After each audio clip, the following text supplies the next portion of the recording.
வணக்கம். இன்னைக்கு நாம பார்க்க போற கதை 16ஆம் நூற்றாண்டுல வாழ்ந்த ஒரு தனி மனுஷனை பத்தினது. எப்படி அவரால பல கண்டங்கள்ல பல நூற்றாண்டுகளா ஒரு பெரிய தாக்கத்தை ஏற்படுத்த முடிஞ்சது? வாங்க அவரோட அந்த நம்ப முடியாத பயணத்தை பத்தி தெரிஞ்சுக்கலாம். ஆமா, இதுதான் இங்க இருக்கிற முக்கியமான கேள்வி. ஆஸ்திரேலியா, இந்தியா, ஜப்பான் இப்படி பல நாடுகளுக்கு ஒரே ஆள் எப்படி பாதுகாவலர் புனிதரா இருக்க முடியும்? பிரான்சிஸ் சேவியரோட மரபு எவ்ளோ பெரியது, எவ்ளோ ஆச்சரியமானதுன்னு இதுவே காட்டுது. வாங்க இந்த பயணத்துக்குள்ள முழுசா இறங்குவோம். சரி, முதல்ல சேவியரோட ஆரம்ப காலத்துல இருந்து தொடங்குவோம். ஒரு வசதியான குடும்பத்துல பிறந்து உலகப் புகழை அடையணும்னு ஆசைப்பட்ட ஒருத்தர் எப்படி ஒரு மதபோதகரா மாறினாரு? இந்த மாற்றம் ரொம்பவே ஆச்சரியமானது. ஆமா, அவர் ஸ்பெயின்ல ஒரு பெரிய பிரபுத்துவ குடும்பத்துல பிறந்தவர். அப்போல்லாம் அவருக்கு மதம் மேல பெருசா ஆர்வம் இல்ல.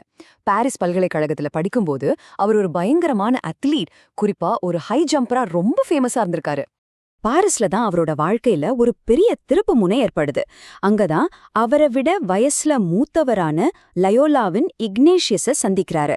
அந்த சந்திப்பு உலக புகழை தேடி ஓடிட்டு இருந்த சேவியரோட மனச கொஞ்சம் கொஞ்சமா ஆன்மீகம் பக்கம் திருப்புச்சு. கடைசியில இக்னேஷியஸ் கூட சேர்ந்து இயேசு சபைன்னு ஒரு அமைப்பை உருவாக்குன 7 பேர்ல இவரும் ஒருத்தர் ஆனாரு. இக்னேஷியஸ் சேவியர் கிட்ட ஒரு ஆழமான கேள்விய கேட்டதா சொல்லுவாங்க. நீ இந்த உலகத்தையே ஜெயிச்சாலும் உன்னோட ஆன்மாவை தொலைச்சிட்டா அதனால என்ன பிரயோஜனம்? இந்த ஒரே ஒரு கேள்வி சேவியரோட வாழ்க்கையோட திசையையே மொத்தமா மாத்தி போட்டுடுச்சு. இங்க ஒரு சுவாரஸ்யமான விஷயம் என்னன்னா, அவரோட இந்த கிழக்கு நோக்கிய பயணம் தற்செயலா ஆரம்பிச்சதுதான். போர்ச்சுகல் ராஜா இந்தியாவுக்கு மத போதகர்களை அனுப்ப சொன்னப்போ முதல்ல வேற ஒருத்தரை தான் தேர்ந்தெடுத்தாங்க.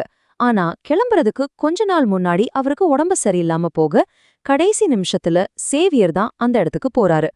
சரி, இப்போ சேவியர் பயணத்தோட அடுத்த ரொம்ப முக்கியமான கட்டத்துக்கு போலாம். ஆசியாவுல, குறிப்பா இந்தியால அவர் செஞ்ச பணிகளை பத்தி பார்க்கலாம். 1542ல இந்தியாவுக்கு வந்த உடனே அவர் ஒரு ரொம்ப சிம்பிளான ஆனா பவர்ஃபுல்லான வழிய கையாண்டாரு. கோவாவில இருந்த ஆஸ்பத்திரிகள்ல நோயாளிகளுக்கு சேவை செஞ்சாரு. தெருவுல மணி அடிச்சு குழந்தைகளை ஒன்னு கூட்டி அவங்களுக்கு மத போதனைகள் சொல்லிக் கொடுத்தாரு. அவரோட முக்கியமான கவனம் தென்னிந்தியாவோட கடற்கரை ஓரத்துல வாழ்ந்த பரவர் சமூக மக்கள் மத்தியில தான் இருந்துச்சு. அவரோட உழைப்போட தாக்கம் ரொம்ப பெருசு. யோசிச்சு பாருங்க, தென்னிந்தியா கடற்கரையில மட்டுமே அவர் 40க்கும் மேற்பட்ட சர்ச்சுகளை கட்டினாரு. இந்த எண்ணிக்கை அவரோட அர்ப்பணிப்புக்கு ஒரு பெரிய சாட்சி இல்லையா? ஆனா அவரோட வாழ்க்கையில ஒரு சர்ச்சைக்கும் இடம் இருக்கு. 1546ல போர்ச்சுகல் ராஜாவுக்கு அவர் ஒரு கடிதம் எழுதுறாரு.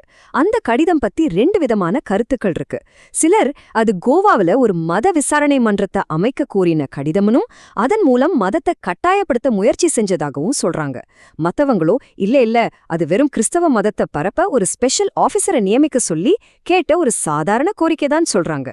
இந்தியாக்கு அப்புறம் சேவியரோட பயணம் அவரை ஜப்பானுக்கு கூட்டிட்டு போச்சு. அது ஒரு முற்றிலும் வேற உலகம், வேற கலாச்சாரம். அங்க ஜெயிக்கணும்னா ஒரு புதுவிதமான அணுகுமுறை தேவைப்பட்டுச்சு. ஜப்பானிய மக்களை பத்தி சேவியர் என்ன எழுதினார்னு பாருங்க. நான் அங்க போனா கடவுளுக்கு பெரிய சேவை செய்ய முடியும், ஏன்னா அவங்க ரொம்ப பகுத்தறிவுள்ள மக்கள்னு சொல்றாரு. இது ஜப்பானிய கலாச்சாரம் மேல அவருக்கு இருந்த மரியாதையையும் அவங்களோட அறிவையும் அவர் புரிஞ்சுக்கிட்டதையும் காட்டுது. இங்கதான் அவரோட புத்திசாலித்தனம் தெரியுது. இந்தியால ஒர்க் அவுட் ஆன அந்த எளிமையான ஏழை தோற்றம் ஜப்பான்ல எடுபடலன்னு உடனே புரிஞ்சுக்கிட்டாரு. அதனால தன்னோட அணுகுமுறைய மாத்திக்கிட்டு ஒரு மரியாதைக்குரிய தூதர் மாதிரி நடந்துகிட்டாரு. விலை உயர்ந்த பரிசு பொருட்களோட போய் அங்கிருந்த ஆட்சியாளர்களை சந்திச்சாரு. இந்த புது யுக்தி ஜப்பான்ல அவருக்கு பெரிய வெற்றியை தேடி தந்துச்சு. இப்போ சேவியரோட வாழ்க்கையோட கடைசி அத்தியாயத்துக்கு வருவோம். இது ஒரு கனவு, ஆனா அது நிறைவேறாமலே போயிடுச்சு. ஜப்பான்ல கிடைச்ச வெற்றிக்கு அப்புறம் அவரோட கடைசி மிகப்பெரிய லட்சியம் சீனாவா இருந்துச்சு. எப்படியாவது அந்த நாட்டுக்குள்ள போய் அவரோட வேலையை தொடரணும்னு ரொம்ப ஆசைப்பட்டாரு.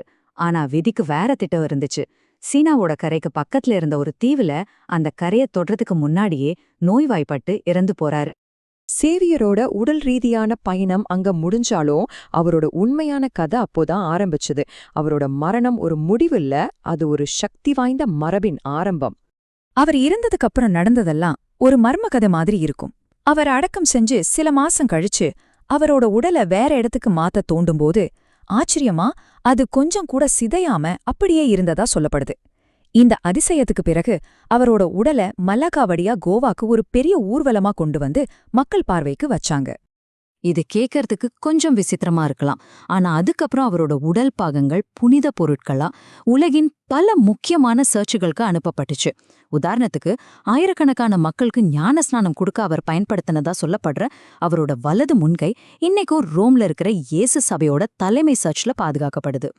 அவரோட தாக்கத்தை எண்கள்ல பார்த்தா இன்னும் தெளிவா புரியும். வெறும் 11 வருஷத்துல சுமார் 30,000 பேரை கிறிஸ்தவ மதத்துக்கு மாத்திருக்காருன்னு ஒரு கணக்கு சொல்லுது. யோசிச்சு பாருங்க, அந்த காலத்துல இது எவ்வளவு பெரிய விஷயம். கடைசியா அவரோட தாக்கம் எந்த அளவுக்கு உலகளாவியதா இருக்குன்னு பாருங்க. ஆஸ்திரேலியா, ஜப்பான், சீனா, இந்தியா, நியூசிலாந்து, ஒன்னுக்கொன்னு சம்பந்தமே இல்லாத நாடுகள், வேற வேற கலாச்சாரங்கள். ஆனா எல்லா இடத்துலயும் அவர் ஒரு பாதுகாவலரா மதிக்கப்படுறார். இது அவரோட செல்வாக்கு எவ்வளவு ஆழமானதுன்னு காட்டுது. இன்னைக்கு வரைக்கும் கிட்டத்தட்ட 500 வருஷம் கழிச்சும் சிதையாம இருக்கிறதா நம்பப்படுற அவரோட உடல் கோவாவுல இருக்கிற பாம் ஜீசஸ் பசிலிகா சர்ச்ல ஒரு வெள்ளி பெட்டியில பாதுகாக்கப்படுது. இது இன்னைக்கும் உலகம் முழுவதிலும் வர்ற லட்சக்கணக்கான மக்களுக்கு ஒரு முக்கியமான புனித யாத்திரை தலமா இருக்கு. சோ இந்த கதை நம்மள ஒரு பெரிய கேள்விக்கு முன்னாடி நிறுத்துது. 16ஆம் நூற்றாண்டை சேர்ந்த ஒரு மத போதகரோட கதை எப்படி பல நூற்றாண்டுகளை கடந்து பல கண்டங்கள்ல இன்னைக்கும் பேசப்படுது.